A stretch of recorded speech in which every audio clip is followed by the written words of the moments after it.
Then we come to the most interesting part of today's discussion. Internal conflict in a family business is inevitable. You look at Gautam Singhania, you look at the Ambani brothers. So from the chemist across the road to India's richest family, there will be a conflict. It's a part of life, nothing wrong, and not to be worried about it. It's a reality because we all think differently. The question is, how do you manage it? How do you manage it, and how do you motivate everybody so that they still give their best ideas and you all work together and you enjoy working together despite your different opinions? And I've done a lot of research in this.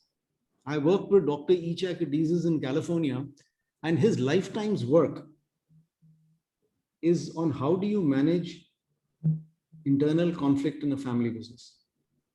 He's written some 10 books. He's like a guru, and he's done a lot of research.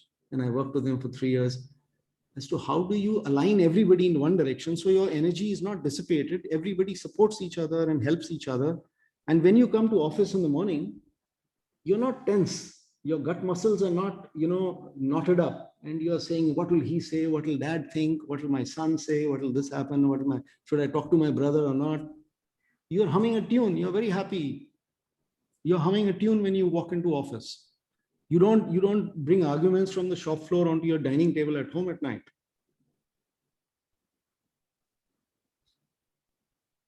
So now we move to how do you actually do this? Price Waterhouse did a global survey. They do one every year. And 2 of the challenges they found in 2018, out of 10 challenges, these are not just the only 2, there are 10 challenges. But these are 2 I picked up for just to demonstrate to you. Succession is one, unplanned succession.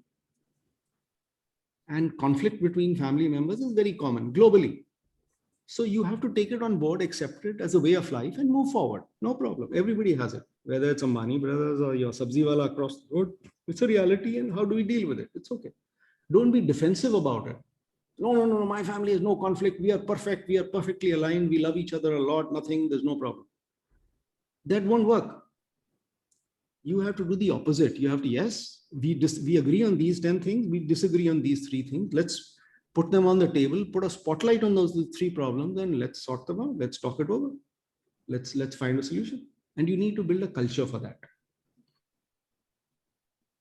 This was a talk I gave in Nasik to 120 family business owners on how do you build unity in a family business. Because the culture cannot be built overnight.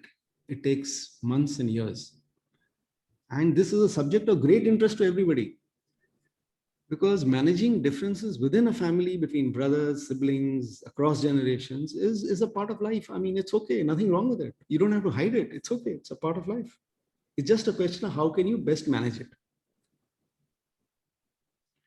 This was, I did a webinar for Sikh Chamber of Commerce.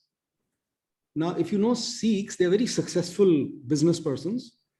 And one of the cultural things in Sikhs is Singh is king. So if you have a Sikh family where there are 3 kings in one kingdom, you can understand they'll take time for them to align themselves, whether it's father, son, or 2 brothers. Because culturally, they like to win. They like to play to win. And they are very successful. They're very successful in business and otherwise, whichever field they choose. But this is an area which they've been thinking about. So when I did this webinar for the Sikh leadership of business leadership, I got a lot of interesting feedback. This is a workshop in Bombay, in the Bombay Chamber of Commerce boardroom, where 12 families for half a day we spent, discussing how do you best align everybody in one direction within a family. And everybody had his own ideas, and it's like a brainstorm session over a coffee. People across different industries. This is about a few years back, 4 years back. So the question is, every family member in business will have his own temperament, his values, his vision, his capability, and seniority in the family organization structure. How can they all work together in harmony to take the business to the next level? That's the fundamental question. So the question to you is, everybody's in the same boat, but are you aligned? Are you rowing together? The next question is, how's teamwork in your family business, in your family? You might be, if you were to give it a number, you might be, say, 60%. But it's worth it making an effort to reach 80%, 90%, because the more aligned you are, the less energy you will waste in internal friction. And you have to plan for it, you have to design it, you have to build a culture of mutual trust and respect so that you enjoy working together and you are all able to contribute to the business in different ways.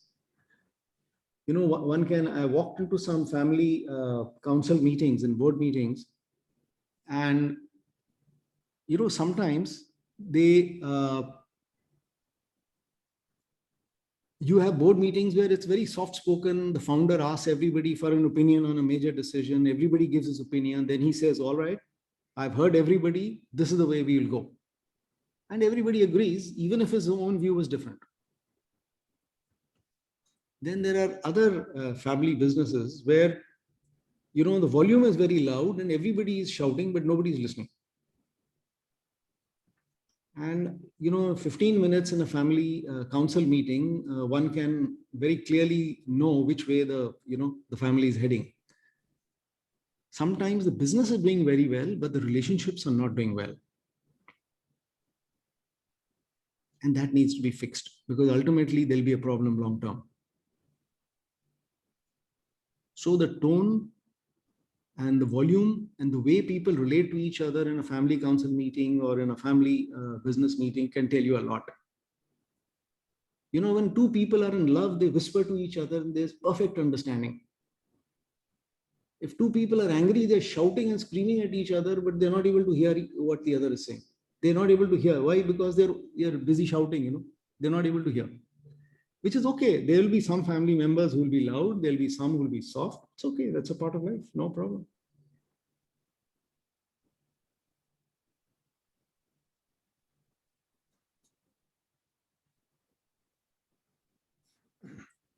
So these are very quickly the triggers of conflicts in the family business. Because you got to first analyze why every family is unique. I work with so many families. Every family is unique. You cannot put one solution for everybody. It doesn't work. So these are the triggers.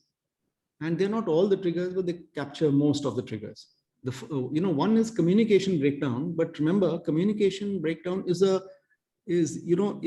caused by something else. There's a root cause somewhere else which causes a breakdown in communication. But you have to watch out for this, because if there's a breakdown communication, that means things are going south. Sometimes you have temperaments which are incompatible. They have different personalities. They can't work with each other. Fine, let's accept that and find a way to find a solution. Sometimes there's a conflict of interest. Who will be the next chairman of the company between the siblings? Somebody may be younger but be more capable. Somebody may be, family tradition might say that the oldest son or the oldest daughter becomes the next CEO. So there's a clear conflict of interest and you have to find a solution. Sometimes the founder doesn't let go because he's, after all, built the business. He spent his entire life building it. So how can he just walk away? So he continues. So there are many people in the second generation who are waiting in the wings for 10 years, for 20 years. So you need to find a solution for that. Then often the roles and responsibilities are not clearly thought through and people are stepping on each other's toes. So all you need to do is redesign the roles and responsibilities clearly, and you have to spend a little time on this. But once that is done, it will remove a lot of problems. It will remove a lot of crossed wires. And sometimes you have backseat driving. In many cases, I've seen the founder gives up control. He moves back. Okay, I'm going to go. I'm going to travel the world. I'm going to build a temple. All my energy. But he comes back to the business, each time, or he gives instructions from the backseat. So the question really comes down to, how does your family build consensus? There'll be 8 things you'll agree on. There'll be 3 things you will slightly agree on. Some you will completely disagree on, which is okay. Part of life. How do you build consensus? How do you come to a common agreement on major decisions? Which location should you have for a new factory? Whether you should diversify your business? whether you should increase your leverage, what dividend you should pay. Do you have a policy for dividend in your company? Whatever be the, the point of discussion. So if I were to summarize internal conflict, you have to ask yourself these questions. Are family relationships better or worse today than they were 2 years back? Are you in a downward spiral and not knowing it and not noticing it and hoping that it will improve on its own? I'll ignore the problem, apne aap theek ho jayega. That's not the solution. I have seen in many families, it's like a cancer which destroys your company, it destroys your health, and it destroys your relationships. So you can't take it for granted or assume that it will take care of it, apne aap it will become okay. It will not. You have to take it on the table, discuss it out, work it out. And don't allow your hairline cracks to widen to unbridgeable gaps. Take action early. If you sense there's a problem coming up, talk it over, put it on the table, put a spotlight on the problem, and find a solution.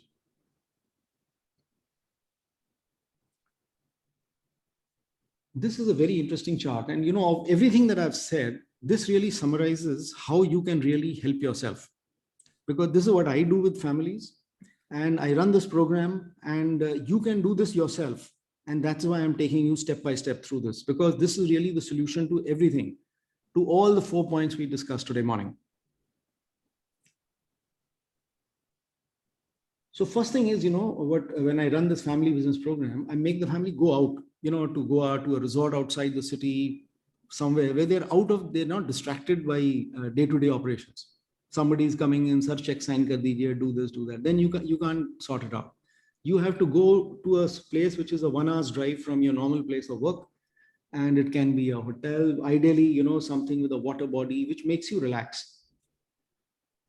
Last year in September, what did Mukesh Ambani and his family do? And this is public knowledge. It's not my personal knowledge. He went to a resort in Switzerland with all his family members for a few days, some luxury resort in Switzerland on the hills, to sit with all his 3 children and their spouses and to decide who will do what and how are we going to work together.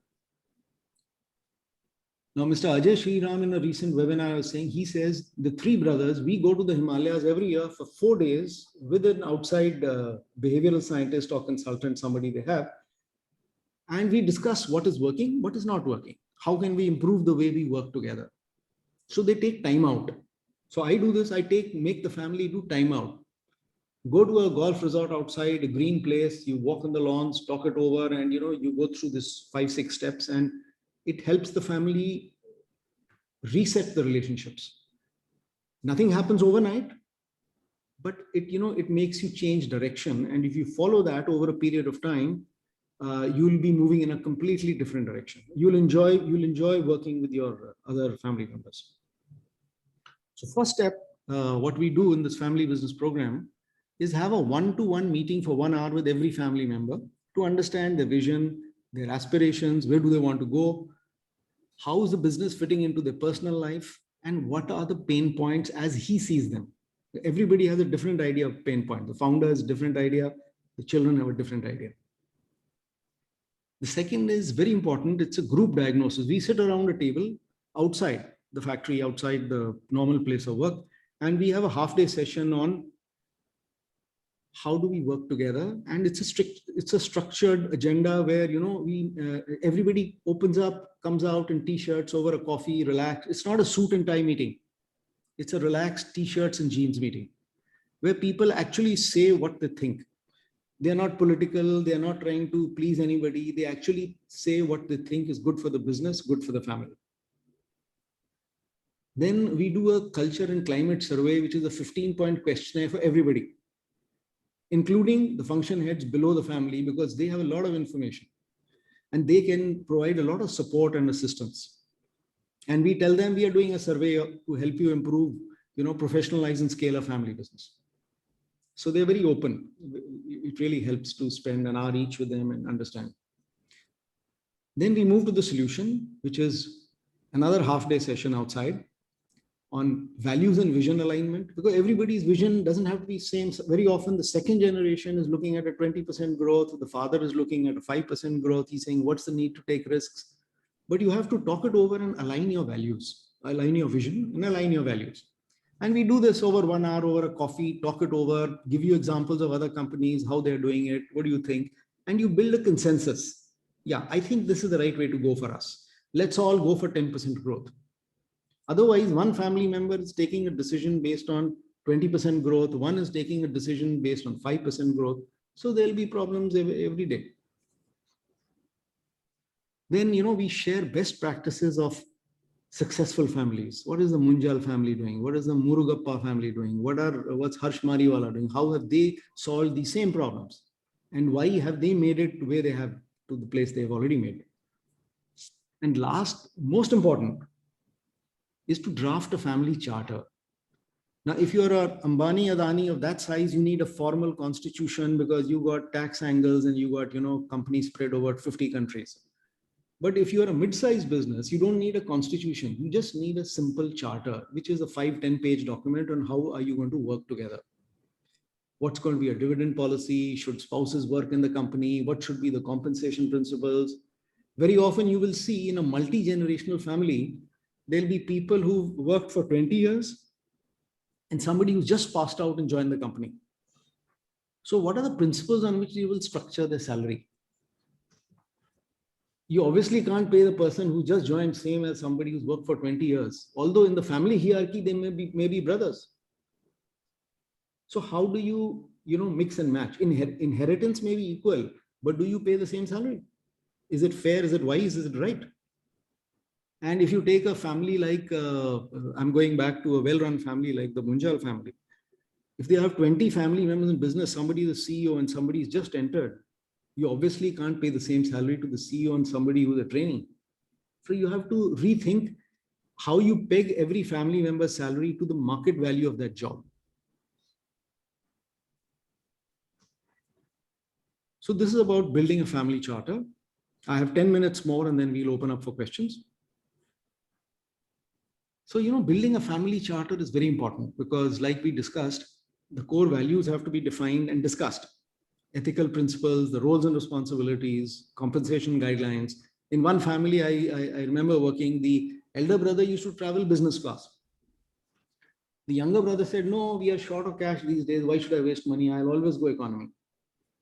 And later when they got married and the spouses came in the scene and, it didn't work out and their values were different. Somebody, the elder son is he's driving a BMW 7 Series, or the younger son says, look, we just put up a factory, we are short of cash, so I'll just use the Innova that I've been using. Mere koi problem nahi hai. But, long term, that is not sustainable. So you have to agree on all these things. So this is what you have in a family charter. How are you going to work together? What are the principles of compensation and what makes sense to everybody? Aram se, sit over a coffee and work it out. And what are the results of this program? Because this is most important. It's a new beginning. It's not an overnight change, but it's a reset of relationships. At the end of this program, the relationships get reset. It's a new beginning, a new direction. It clears up channels of communication and it creates an energized atmosphere where people enjoy working with each other.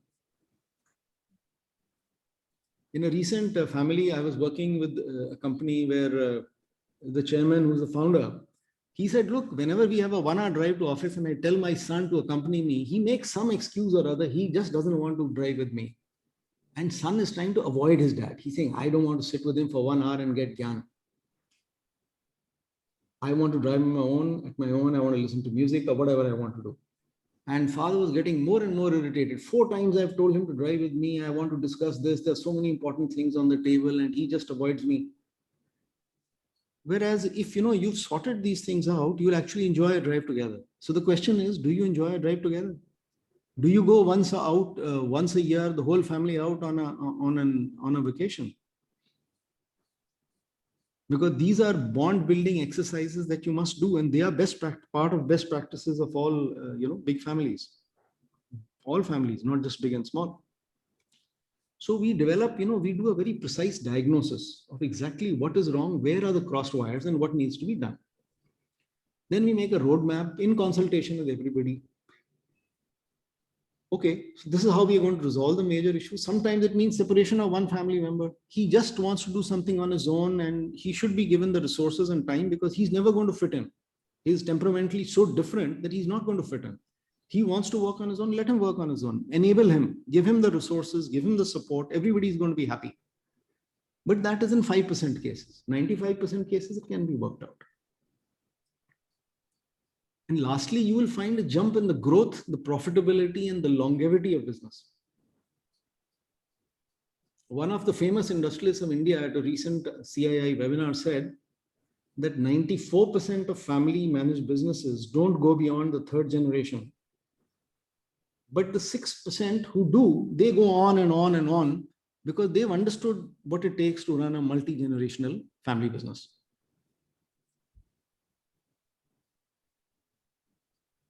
We come to the last point. I have 5 minutes and then I'll open it up for questions. Inequality. Now, every family member cannot make the same contribution to the business. This creates a lot of problems. I've seen in many companies, recently 2 brothers had come to me, and a Jain family, very successful, between 100, 200 crores. And the elder brother is putting in a 12-hour day, really driving the business. And the younger brother, he's typically in office for half a day. He's not interested. He doesn't have it in him. His interest is somewhere else. But this is, they were finding this, initially it was all right. They brought up in the same house, but later after they got married, and it became a problem that one person is working a 12 hours day and the other is only working a 6-hour day.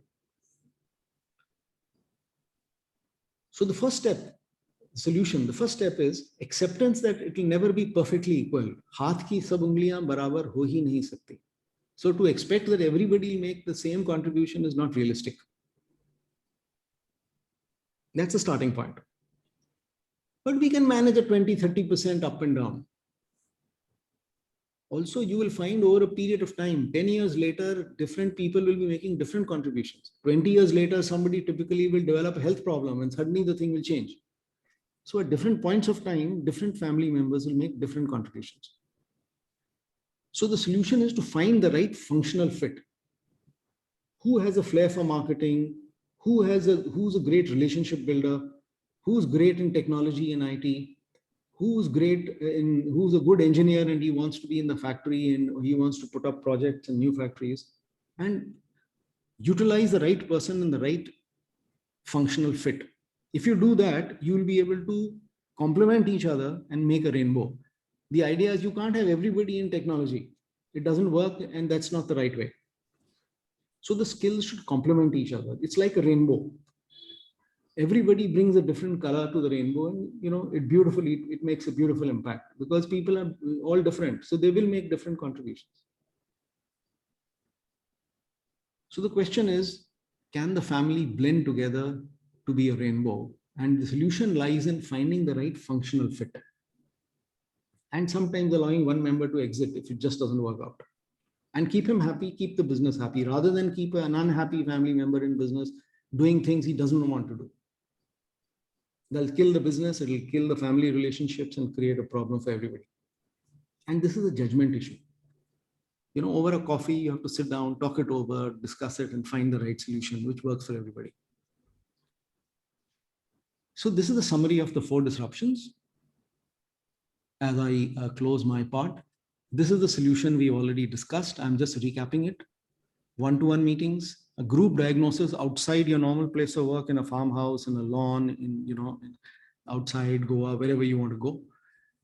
A climate and culture survey to find out where you are today. So you need to precisely diagnose where are the crossed wires today so that you can fix them. Then you have to align your value. And this is all about running and managing a multi-generational family business. Every family goes through the same travails. And of course, drafting a family charter. For your size, not a constitution, a family charter.